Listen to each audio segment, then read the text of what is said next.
Hi, my name is Scott McCarthy. I am the rep chef for Cres in Northern California, and we are putting the half-size QuikTherm convection oven through its paces today, and you can just see kind of what we've done.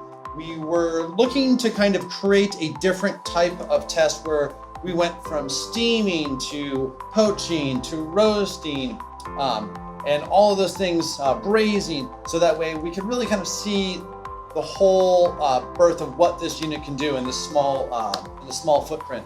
You can see that we've done, poaching, beautiful salmon. We were able to take the exact temperature. We've steamed the quinoa perfectly. We roasted the corn for the elote. We air fried our tater tots and our onion rings, which came out super crispy, yet still tender and delicious. We were able to do a full plate with roasted chicken thighs and peewee potatoes, delicata squash, and Brussels sprouts.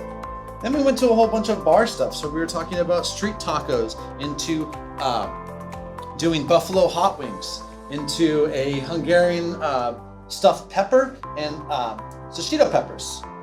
We've also done some beautiful roasting with our aqua temp here, which really brought out the color in our vegetables. And we started off today with checking on our braise, which we actually put on the night before, where we seared our meat and then we added a braising liquid. We used our probe to cook it to the exact temperature we were looking for, and then it went into a hold. So we were not here for that. We were getting our rest. We were able to come back in the morning and be able to go ahead and start right up on our product. So you can really see that the flexibility of this unit is quite impressive, and it really does have a fit in anybody's kitchen.